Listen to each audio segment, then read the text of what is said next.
Hello, everyone. Thank you so much for joining us. We're going to go ahead and get started today.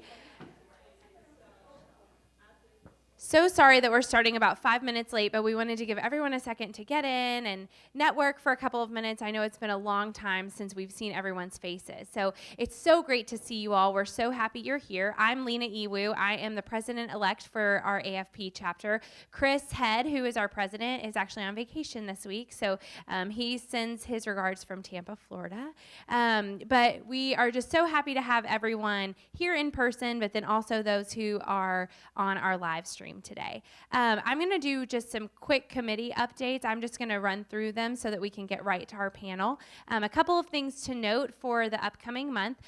On June 28th through June 30th, the Be the Cause campaign, we do have a match from Blackbaud. So if you're interested in giving a gift through Be the Cause, you can give that gift. Anyone who donates $20 or more will get a $10 match from Blackbaud, and that's for the first 1,000 donors, right? So if you are interested in giving a gift through Be the Cause, please consider giving it the 28th through the 30th. You'll also get an email about that. Another thing just to note is if you don't already follow us on social media, so Facebook, Instagram, Twitter, please be sure to follow us, like, share, comment. The more engagement we get with our posts, the better. And our communications group has done an awesome job putting out some different things for you all. So please make sure you like, share, and comment. And then finally, National Philanthropy Day is coming up in November. Our event this year is going to be at the Olmsted. You'll be getting more information about that. But we did want to let everyone know that the link for nominations is open. So if you have someone in your organization that you can nominate, please consider going ahead and nominating them. The nominations will be closed on September 1st. Great. So I'm going to kick it over to Amanda, who's going to introduce our panelists for today. Hello. I guess it's still morning, so good morning. I'm Amanda Current. I'm a director of events with the Norton Healthcare and Norton Children's Hospital Foundations, and we have a very, very expert and exciting panel today that I am happy to be here to support and moderate and introduce. Before that, I did want to give actually my cell phone number out. I have heard that we're broadcasting via YouTube, but I want our online audience to be able to ask questions. So if anyone has a question and you'd like to text me as you think of it during the presentation, my number is 502-544-6256. I'll be moderating that, and we'll make sure we get to your questions at the end. Those of you here in the audience, hopefully you'll feel comfortable speaking up, but if you'd like to text me, that's fine too. I won't hold that against you. And since this is our first in-person meeting, I am hoping everyone will indulge me with a little warm-up. I'd like to play a quick game of Love It or Shove It. And those of you who are joining us virtually, feel free to also raise your hands, whether you love or shove the things that I mention. So the first thing I'd like to love or shove is coffee. If you love it, raise your hand. If you'd rather shove it, we had a double hand over here. Raise your hand. All right, second thing, summer. Do you love it? Raise your hand. Would you rather shove it and have some cooler weather? Yeah, a few of us. And then the last thing, love it or shove it, 2020. Did you love it? Was it great? Okay, we've got a hand. Yes, yes. I got 2 nieces in 2020, so I'll give it credit for that. Okay, shove it, 2020. All right. So that's the majority of our in-person audience, and that is why we are here today. We are talking about all things 2020, the things that we want to shove, and the things that we are embracing and bringing into 2021, and everything in between. So I'll introduce our panel. We have Beth Hobson here in the middle. She is the Senior Fundraising Campaign Director with Hospice Health. Next to me, we have Ms. Marla Moore, who is the Heartball Director for the American Heart Association. And down here at the end, we have Ms. Julie Roberts, who is the Vice President of Development with the Kentucky Performing Arts. So please, warm welcome for our panel. So again, I'll go ahead and give my cell phone one more time so that you can ask questions during the meeting. The number is 502-544-6256. If you have any questions, just text and we'll get to those by the end. I told these ladies I would do this in alphabetical order. So Beth, if you're ready, we're going to start with you. Hi, everyone. Thanks so much for coming. So we had some questions that were used as prompts. So I'm going to follow that a little bit, but I'll also veer off. I'm just feeling rebellious, and I'll just go with it. So, prior to 2020, actually at Hospice Health, we had already started doing some strategic changes in our fundraising realm. We were already starting to do things like whittling down some of our special events. We used to have a lot of special events. And then in 2017 through 2020 or so, we had 3 main signature events and a lot of third-party events. And so 2020, of course, really, kicked us into being comfortable to be uncomfortable about events. I should also mention it was in 2017 when I joined the organization.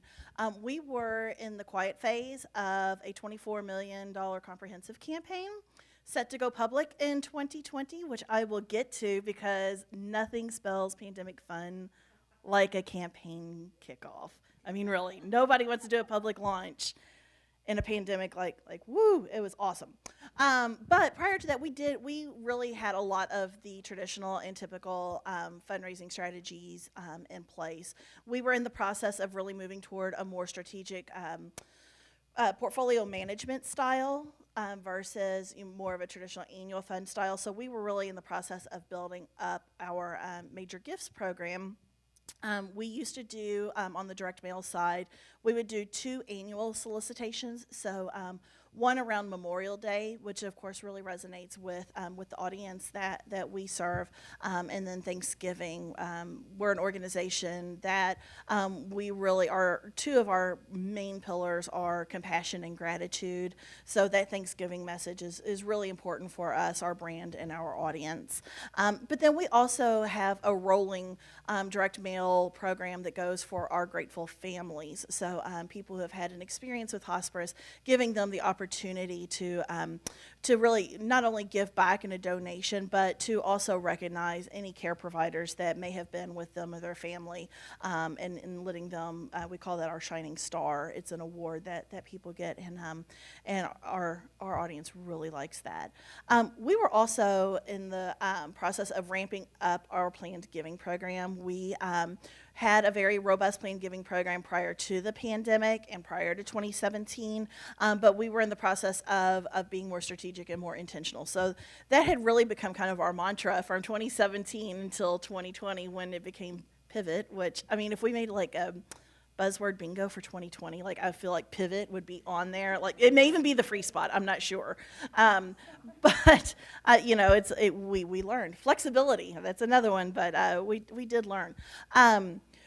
I think these things actually really helped serve us well when we went into the pandemic. But what we also learned, I would say the biggest lesson is that, again, pivot, but with flexibility, but we had to be able to do that on the dime. We were used to being able to plan things out and be really intentional with our calendar, and 2020 kind of threw away that calendar. So a prime example would be our Memorial Day direct mail appeal.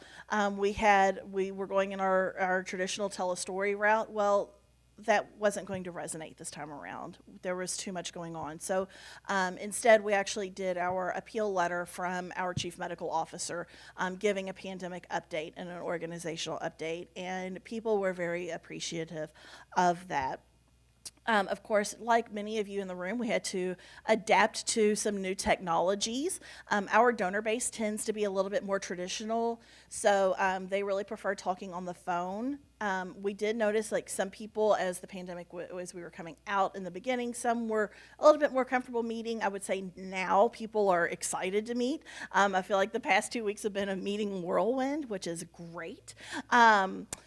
But really, it was just us checking in on our donors a lot during the pandemic. We did still do some solicitations, but our primary focus, instead of going in with the ask in mind, we went in more with the how are you doing? Do you need anything? Just more of the gratitude and stewardship. And actually that worked out perfect for us because, again, we had just gone into portfolio management.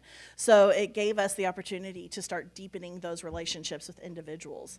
Our biggest success, in my opinion, in 2020 was the launch of our People of Compassion campaign, which we, as I said, did our quiet phase starting January 1st, 2017, set to go public. We had planned to do a very traditional kickoff where we would gather all of our donors. It would be a big event. Well, clearly that's not possible. So then we were going to do a hybrid, and then that's not possible. So we ended up actually, am I on time? Okay. We ended up doing what we called a campaign in a box, and I brought a sample here, which anybody is welcome to look at. But what we did was we actually mailed these to our top donors, and we sent out about 1,000. And inside of thank you. Inside of there was a pandemic kit that had a mask, lip balm, and some hand sanitizer. We mailed these out around September, so the timing was really good for that. And in there, we had our People of Compassion announcement, so letting people know that, hey, this is coming. And what we did was we utilized Facebook Premiere and YouTube. I think they call it YouTube Premiere. But we actually streamed our campaign announcement video on there. We produced it beforehand. It was about 15 minutes. That also allowed us not only to reach a wider audience, but it allowed us to also be able to follow up with people. And if they didn't get to see it, then we were able to say, like, oh, that's okay. That is no problem. You can just go to this link and watch it at your convenience. So not only putting on that production, but being nimble to go back and say, like, okay, this is not going to work. We're going to need to do something totally different. I know, at first when we were looking at it, we were like, oh, the cost. Oh, we don't want to do so. It really actually ended up being less expensive than doing an in-person event, and people really liked it and resonated. And people were actually just calling us to thank us. They were like, oh, thank you for the mask, and we can't wait for the announcement. So I would say for 2020, that was definitely our biggest win. As we are emerging from the pandemic, we are really analyzing, like, what do we need to do and what do we not need to do?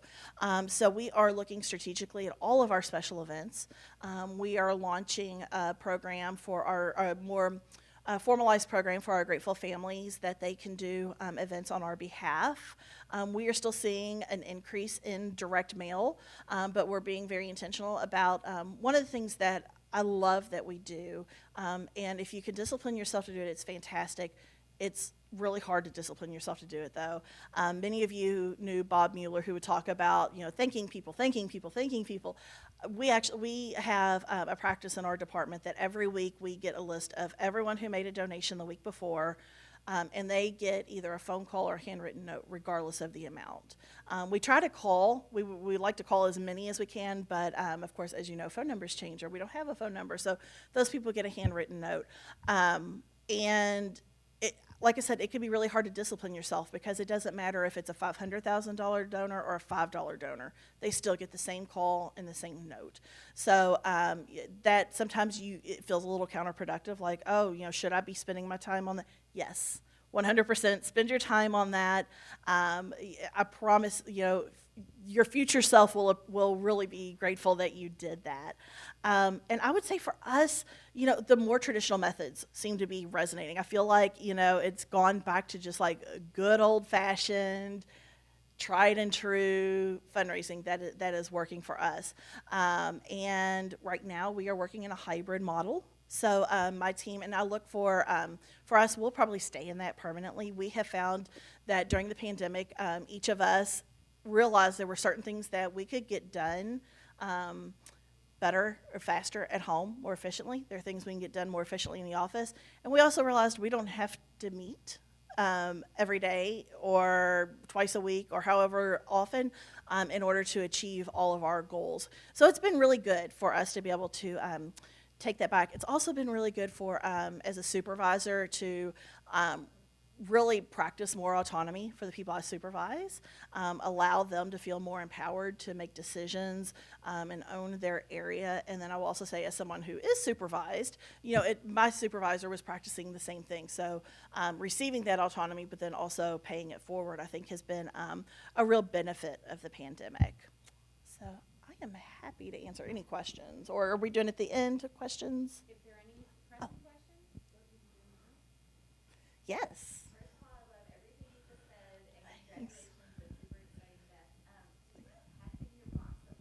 Not at all. Yeah.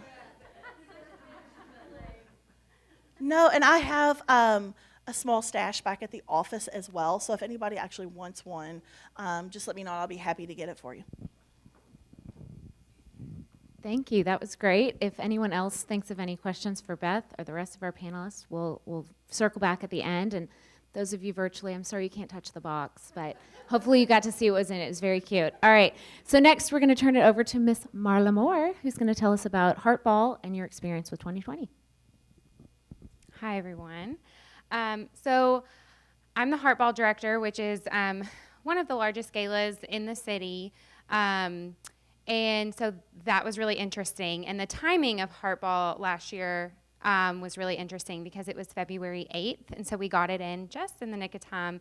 And just when people were starting to whisper about COVID, and we are very immersed in the medical side of things. And so some of our, cardiovascular doctors and surgeons were kind of starting to talk about it. We actually had one that wouldn't handshake at the ball. He was just fist bumping everyone. And we were like, that's weird. And then a month later, the whole world shut down. So we got it in just in the nick of time. And then we started to understand the severity of COVID.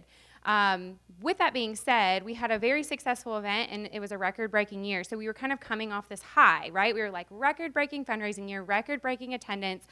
COVID, oh my God, what do we do? And everything shuts down. And so we really had to pivot a lot. Our typical methods used to achieve our goals, very, very much like what Beth was saying. We have 4 core events that are very large in the city of Louisville. And then besides that, we host individual, we have an individual giving society we call Core Vitae. And so we would host very small private donor parties for them and VIP events. We're also really immersed in the cardiovascular side of things. So we would do research receptions where we would bring American Heart funded researchers to some of these events and let them talk to our donors. We would do behind the scenes tours of the Cardiovascular Research Institute. And so we really, really tried to let our donors and our sponsors kind of connect the dots and get to see they're talking to the researcher who got the funding from the fundraising, and they're getting to see where their dollars are going. And so that was great. When COVID happened, we struggled to figure out how do we immerse our donors in this medical side. I mean, there was not a hospital or a research institute in town that's going to let us bring people in, right? And so that was a struggle. And that was something that, we tried to go virtual with that. We tried to do virtual tours and, virtual meetings with our researchers and our donors. To be honest, they were not. I mean, they went. They attended, but they were this isn't the same. And we get that. So that's something we're going to shove for 2021. We're kicking virtual networking opportunities to the curb.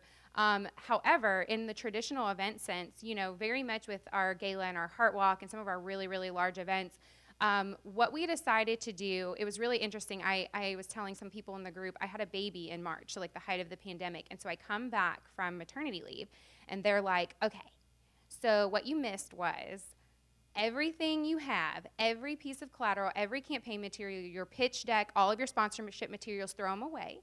And we started over. So literally everything you have, everything you learned for the last year, pitch it. And we're going to start from scratch. And we were all freaking out.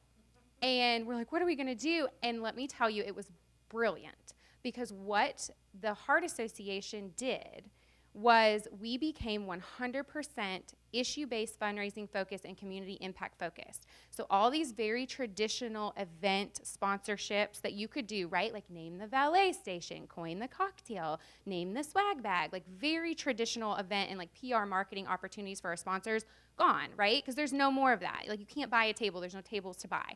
And so we literally called this campaign Beyond the Table. And so looking beyond the table and how can you support things, tangible items in the community that the Heart Association is doing, and looking beyond our events because we're bigger than our events. And that was a mindset that I think the Heart Association had not forgotten, but just over time, you just get so event focused. And so it was a genius move to go back to like this grassroots fundraising and showing and funding exactly what we're doing in the community. And so so that's what we did. So we focused on issue-based community impact projects, and our sponsors received it extremely well. There was not a single sponsor who said, no, I don't want to fund your blood pressure clinic. There was not a single sponsor who said, no, I don't want to fund your CPR in schools kits. No, I don't want to fund, we were still funding our researchers, or I don't want to fund your stroke research. There was not a single one. And so it was so well received. And we did supplement with a lot of digital assets. So instead of getting their name on all this printed material that would have been at our events, we were pushing a lot of social media assets. We got them their own websites on heart.org, which was huge. That's a national website. And so they were getting their logo on some of these websites on heart.org. So we did give that to them in lieu of not being able to do things in person. That is something we will keep. 100% we will keep. We are going to keep this idea of funding community impact projects, putting your name on projects instead of event assets, although that's obviously still an option for people. There's always going to be that handful of companies who say, well, I want my name in flashing lights. I want my name, as big as you can get it at the Heart Ball. But I would say 90% of our sponsors are probably going to stick with a community-based fundraising opportunity, which is huge. On the flip side, our individual donors who really love those in-person networking events with our researchers and going to the Cardiovascular Institute, they want to get back to there as soon as possible. They're like, please, please, please, when can we do that again? We're so tired of virtual things. So that's something that we'll go back to. So it was honestly almost a blessing in disguise to be able to get back to the roots of the Heart Association, which was great. We also did, like Beth was saying, a lot of mailers, and traditionally we would have done e-blast and mailers and things like that. We did a lot of donor dinners, and we did a pinning ceremony, and so all of those kind of got put on hold just because there's no way to do a proper pinning ceremony virtually. What we did find, and I think Beth kind of alluded to that, is that traditional forms of communication came back in style. So snail mail came back in style. No one's going to read an e-blast. No one's going to read your email because they see 1,000 of those every day. So handwritten notes resonated so much to people. If they got something in the mail, it was like Christmas morning. So we will definitely stick to the traditional phone calls. Texting was huge, which I know isn't super traditional, but people actually appreciated a text. But the emails are just e-blasts are out the door. Those are dead now. Thanks a lot, COVID. We, as far as our events, they all went digital this past year. AHA invested in a virtual production platform to be able to professionally produce our core events digitally. We also, as far as Heart Ball, we did a Heart Ball in a box. And people really surprisingly enjoyed that. So we had a branded box with some Heart Ball items in there. We tried to, make it as fun as exciting as we could. People did host on their own very small watch parties and kind of watched the Heart Ball together. But I would say majority of our participation in fundraising came beforehand of sponsors and just our normal individual giving. We didn't quite have as much what we would call in the room, obviously, because they're watching online. So we will go back to, we actually got the official okay after July 1st. We can go back slowly to in-person events. So our Heart Walk, which is typically in the fall, will be a hybrid model. You can walk where you are. And then Heartball is scheduled to be March of 2022, and we hope to just be, with a few regulations still in there, be back in person. But our change in fundraising strategy was a total mind shift. I mean, we had to wrap our head around, as event professionals, you need to raise all the money you raised last year without an event. And so to wrap our head around that was really difficult for us. So we had to shift that mindset and realize that if you can advocate for the Heart Association as a whole, so I had to get out of Heartball mind and get back into Heart Association as a whole. Like, Heartball is not happening this year. So how can we come together as like one team, one dream in the office? Because every director is in charge of its own core event. So we came together and became more generalist and just advocated for the mission as a whole. And we actually, as part of our biggest 2020 success, is Heartball exceeded its goal for another record-breaking year. Our office as a whole exceeded our fundraising goals, above and beyond. Like, we've already hit it and we're still climbing. And then our region, which we're the Midwest, which is 13 states, our region hit our fundraising goal. So like, that's huge. That's like unheard of. And so the shift that we had to do worked. And so we're going to continue to do that. We're going to keep this one team, one dream mindset. We're going to keep this issue-based fundraising mindset, because it's working and it's resonating and people love it. And that's how our job changed as well. Like, we all had to shift our mindset there. As far as working remotely, connecting with donors, there was it was a blessing and a curse. So a lot of our donors obviously hated meeting virtually. They're like, when can we just like see you in person, go to coffee? Like, I have an executive leadership committee who was like dying to get back together again. However, on the flip side, some of my sponsors this year and some of my donors were literally across the nation. Like, I had been working with Zappos in Las Vegas. I would have never been able to meet with them, right? But like, in this shift and knowing that we can all just get on our computer and talk to whoever we want to at any time, we were able to connect with people outside of our state, outside of our region. And so that's something we're going to keep. This ability to connect with anyone in any state at any time was huge. And we would have never thought to do that before COVID, like never. We're like, oh, they're in Vegas, that's a lost cause. And so that was great. But if we can meet in person, we're going to do it, because there's a lot of local people who really, really miss getting together and the networking opportunities there. I think that's about all I have. Is there any questions that you guys have? Did you have issues with any of your venues and rescheduling or either canceling your contract or moving it? Yes. Very much. Yeah, we had in the beginning. So Heartball in February 2020 like got to take off. Obviously, we had already contracts in place for a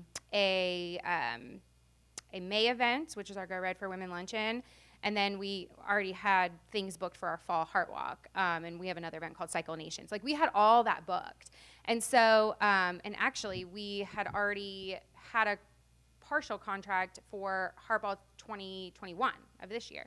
So the answer is yes. Trying to get out of those contracts, I would say, like, some people were very understanding. They were like, we totally get it. Like, it is what it is. Like, we hope that once you're back in person, you'll come back to us. Some venues were like, they made it very, very difficult, like, to the point where we had to get legal involved, and like, it was messy, and we get it, right? Like, they didn't want to lose their income, but we also didn't want to like keep pushing for a date that we didn't know if it was going to happen, and it was hard. Yes, it was not an easy task. So.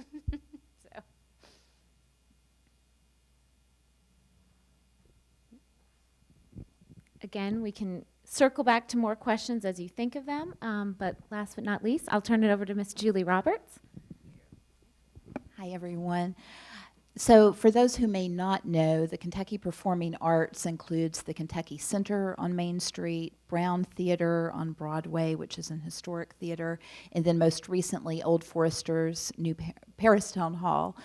In addition to, we operate many community outreach programs and education programs and the Governor's School for the Arts. So events certainly are one of our specialties, although, interestingly enough, we never had a signature fundraising event, which in many ways made things easier for us. We did not have, that was one thing we did not have to pivot from. But we would have more than 500 events annually that we would use as opportunities to really engage with our donors. And we have more than 1,200 individual donors pre-COVID. So, you know, a lot of face-to-face interaction, inviting people to come experience theater, music, other arts forms with us. And of course, all of that came to a halt. One thing that might be a little bit different, we share many of the same stories, but a little bit different for the arts sector is that we knew pretty immediately that our sector would probably be among the very last to reopen. By the time we reopen and can regather people in person on a significant level, come September, we will have been shuttered for 17 months. So we lost all of our staff during that time, essentially. Almost immediately, we lost 98 part-time staff. We went from a full-time staff of 102 down to 8 of us at the lowest point. So that alone changed the way in how we had to continue on. For a development perspective, we went from 6.5 to 1.5 of us. So God help the person who comes behind me with our database, because I'm here to tell you I've done the best that I can, but not my forte. But you know, certainly in terms of looking at things differently, it paused everything. It was almost like, you know, I guess if you want to phrase it in the best terms, you can look at it as the beauty of, you know, when you get that first snow and it just tends to quiet everything and allows you to kind of be a little more reflective, you know, in the best terms, that's what happened to the arts sector. So we've been doing lots of personal calls, notes. I absolutely agree with everyone here. Snail mail is the way to go. We saw that. That was always popular with our donors, but even more so, we tried to do virtual events and virtual meetings. Many of our donors are older, and you know, they didn't like that format. Those who were comfortable with the format got tired of it very quickly, because all the nonprofits organizations and their businesses, you know, were switching to that, and you just truly get that Zoom fatigue. So we stuck with the phone calls, the personal notes, dropping by with donors who felt comfortable with us to just, you know, stand across the yard and talk to them. Since our volunteer staff, we had a robust staff that managed more than 500 volunteers. They also, unfortunately, we had to let them go, so I took on that role as well, which and it was a real blessing because it allowed me to have a much deeper connection with many of our volunteers who also are donors, and that was just very rewarding. One thing that might be a little bit unusual for us as well is in addition, we kept our fundraising going. But we had some really impactful conversations with our board members. So our board was divided. Some of them thought we shouldn't fundraise at all. You know, it was not the time to go out with an arts message. As staff and, you know, maybe half of the board, we felt like we should continue, but we need to be very mindful of our messaging. We absolutely believe the arts are essential, but in this moment, are they critical? No, not when you're, you know, have people shuttered at home, terrified about what's going on health-wise. They can't see their families. So we want to be really sensitive to that. And we felt like our communication to that point was good. You know, we told them, we recognize, you know, that everyone's kind of in crisis mode. You might have your own personal things that have changed in your life that you're not able to give. We encourage you to reach out to the areas of the community that need your support the most right now. And as you can, if you can, continue to remember us. Absolutely, we would appreciate that. Long story short, we ended up raising $200,000 in new funds that came in. As well as, you know, some donors certainly fell off and they said we've got to pause, including a couple of our major donors said we still love you, we'll be back, but right now we want to turn every bit of our support to current community needs that we think really need this extra support right now. They very much appreciated how grateful we were for them in supporting the community on a broader level, and then they're going to come back, and give more. We had other donors who used it as an opportunity to double up. And a great learning point for us is it really showed us among our donors, the 1,200 individual donor base in particular, who were really driven more by the transactional benefits, because at $100 and above, you start to get ticket fees waived and some of those very transactional items, which are great perks. And then those who really cared about the mission of building lifelong relationships with the arts. And so it gave us a lot of great intel that we're putting to use right now in terms of how we kind of plan for the year or years ahead. We think it'll probably take us about 3 years to build back to where we were as an organization pre-COVID. So anyway, it's been a great learning experience. We're building back staff now. As I mentioned, we'll be back in September. We likely will not do a traditional fundraising event. We didn't have that beforehand. We're not looking to go into that. We absolutely, I'm probably going to have to tag team with Beth here to learn some pro secrets. We always start the year off strong in saying, this is the year that we're really going to manage portfolios within our database. We're going to be detailed about it, and have our plan. And we start off strong, and then, by the end of the first quarter, we're like, oh, who really has time for that? This year, I think we'll be coming back with a development team that more so than what we have now, but just 3.5 people. So we're going to have to put some of those things into place. We also are going to go for our direct mail appeals. We used to do monthly renewals and acquisitions. We're going to go to more of a quarterly approach. We'll have to outsource that. There's some great resources within AFP that are already helping. We've actually seen that that's more productive anyway. So lots of great things. I would say in terms of biggest successes, certainly the deeper personal connections. We also realize that in our world, for fundraising, we're also great advocates and great lobbyists. And in the arts world, we really had to pivot to that very quickly. So, we were continuing to try to retain as many donors as we could, but also on a national and state level, there was an opportunity all of a sudden to really lobby on behalf of our entire sector.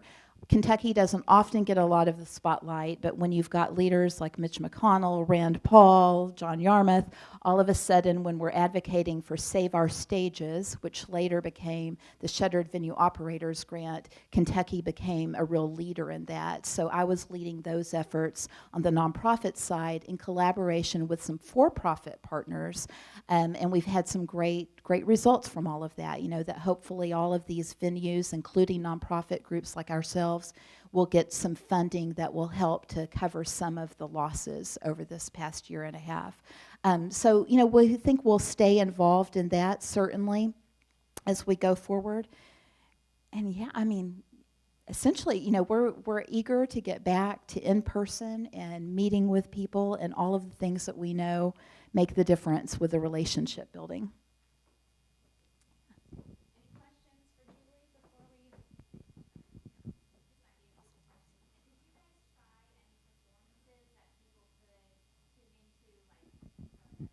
Yes, thank you so much. And I'm sorry I didn't mention that. Within the first few weeks, we actually started some virtual programming. So we did a series called KPA at Home, which featured artists, musical artists for the most part, performing in their homes, which was some great insight.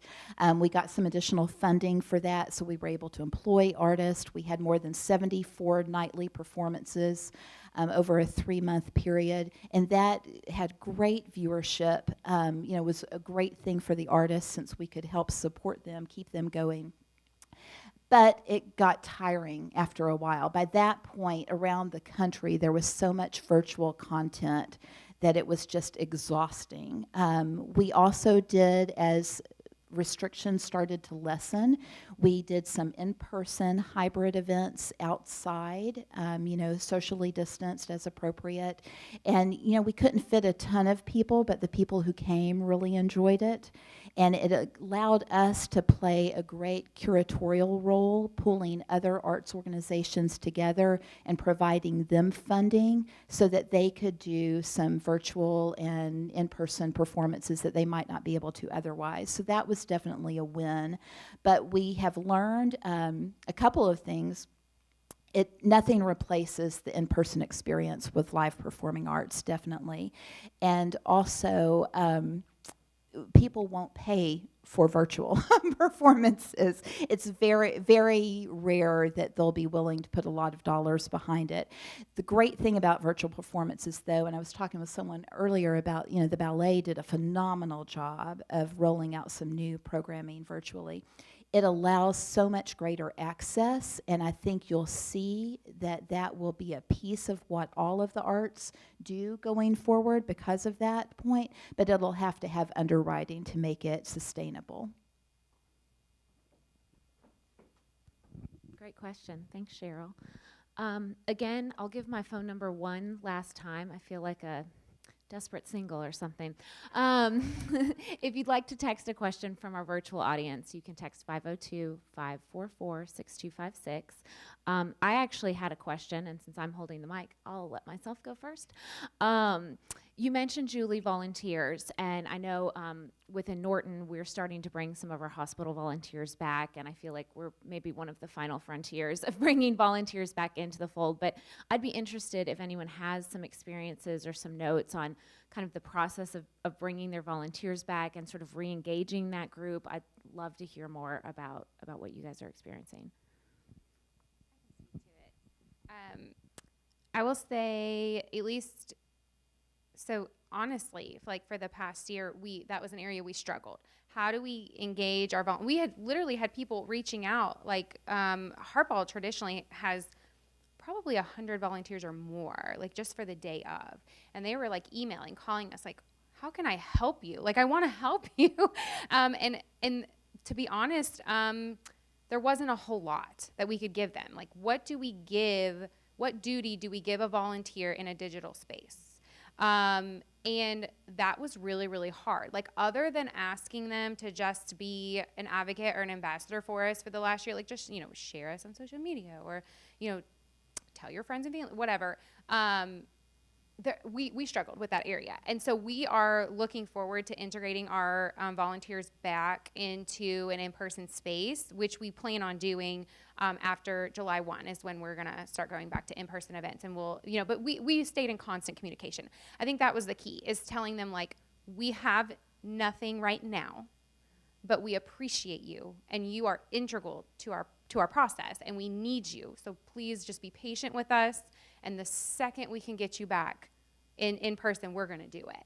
And it was just keeping that constant communication with them to know that, like, all is not lost. We don't want you to, like, leave us forever. Just please be patient with us in the process. But currently, I mean, there was really nothing for our volunteers to do in this digital world other than be our advocates online, or email, or help us send letters, or something very, I guess, administrative. And that's really all I have. I mean, we're really looking forward to getting them back, but it was just trying to keep that rapport and that relationship during a time when we had no jobs for them, which was difficult. Our volunteers, we were able to get really involved in the advocacy piece I mentioned, and they loved that. They felt so much power with that, being able to reach out on behalf of something that they loved so much. So that was great during the pandemic. I will say we also, and if you've been to any of our venues, well, maybe not the Rock Hall, but at the Brown Theater and the Kentucky Center in particular, where the bulk of our volunteers are there day in and day out and working so closely together, many of whom have worked together in a volunteer capacity for more than 30 years. I mean, we've got a ton of people that have built families around their volunteer work. They they are eager to get back in person, as you might imagine. So but they're also very interested in kind of, what are going to be the protocols? Are they going to have to wear masks? What are going to be the expectations for audiences?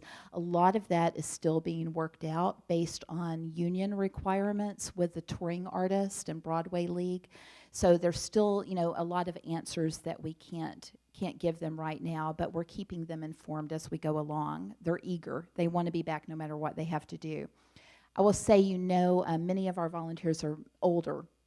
And going back to their long-term relationships with each other, we lost a lot of volunteers, as in, a lot of people passed away during the pandemic. And where they would normally go and have celebrations of these people's lives and kind of get together and reminisce about the great memories they had, they didn't have that. So here I was reaching out to communicate this sad news, but there was no way for them to really kind of celebrate, the life. So we're looking right now at what can we do when we're able to reopen the doors and have a special event for the volunteers that just pays tribute to the memories, and gives them that chance to kind of heal. I'll also give a shout out to Norton Healthcare. We have partnered with them to really take a close look at all of the protocols we are going to have in place and offer that stamp of approval, and that's gone a long way, I think, in making people feel comfortable in coming back, both in terms of our patrons and volunteers. So I would just say, for us, it depended on what role they were in. Our volunteers that are on the fundraising and board side, we continued to meet throughout the pandemic, but virtually. Of course, I know all of us have some screen fatigue now, but we did manage to try to find ways to involve them anywhere we could. We do know, we are starting to be able to go back and be patient-facing with our volunteers. And like you were mentioning, like we also will have to have conversations about, we've lost a year, and how do we mourn that? And I know that so many of our volunteers really enjoy that face-to-face patient time. There were many, though, who took the opportunity to do some things like make quilts for our patients and things like that. So we tried to plug them in where we could use them, but it definitely required a lot of creativity. All right, so we have a few minutes left if there are any more audience questions. Yep.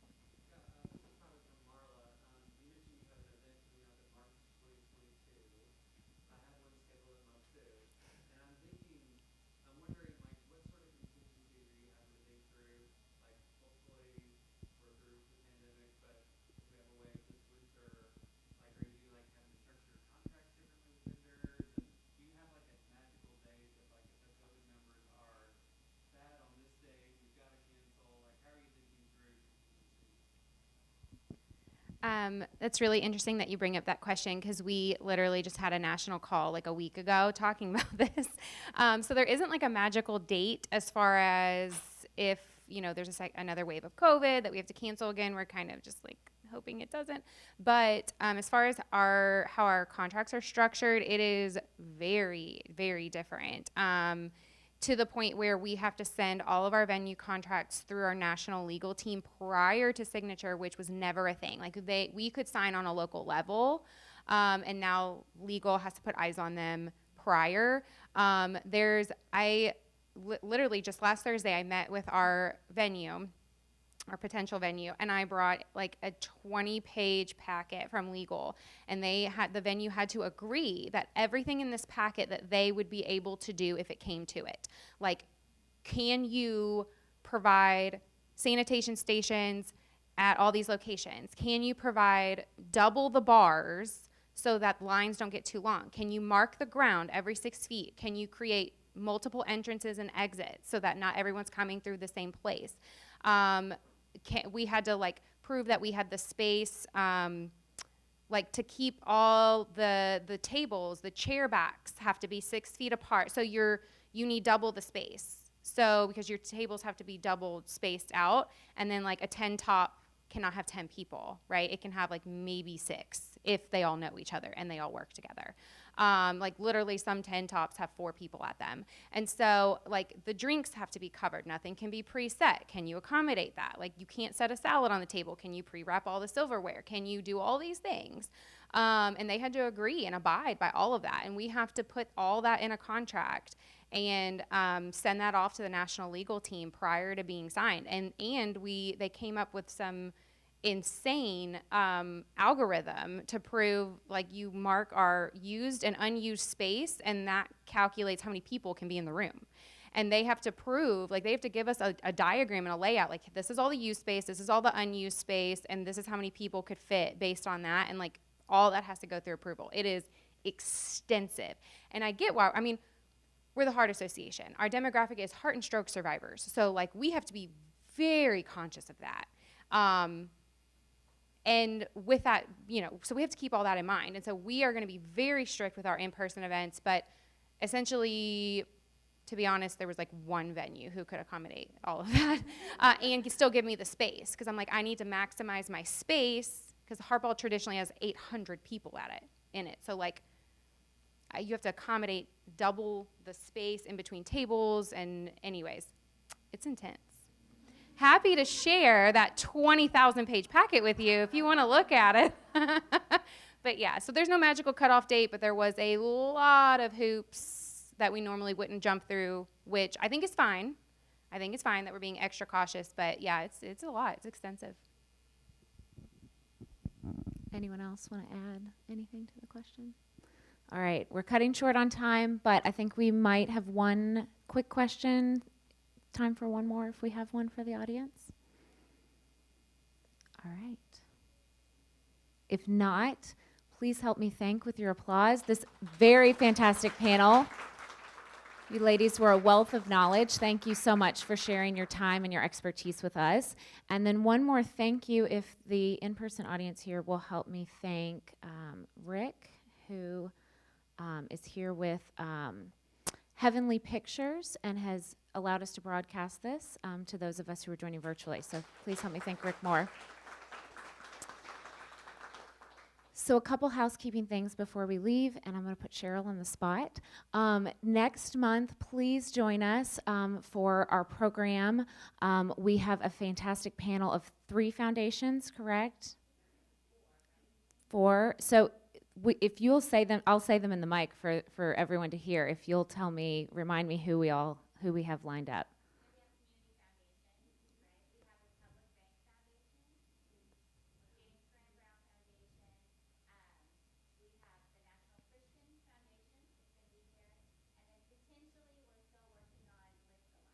Okay, so that was Community Foundation, Republic Bank Foundation, James Graham Brown Cancer Foundation, National Christian Foundation, and possibly Lift a Life. So jam-packed session, lots of expertise, a chance to really pick the brains of these foundations and how they operate, how you can get money from them, and sort of their lines of thinking. You don't want to miss it. And that is July 20. I should have taken better notes. I'm on the programming committee. I should know this. It's a Wednesday. It's in July. Just check those emails. Make sure you get signed up. They say July 28th. Don't hold any of us to that. So you don't want to miss it. And one last housekeeping note. For those of you who are in the room, you are encouraged to stick around and network. I know we're all a little rusty, but please mix, mingle. Those of you who joined us virtually, thank you for attending, and we look forward to seeing you in July.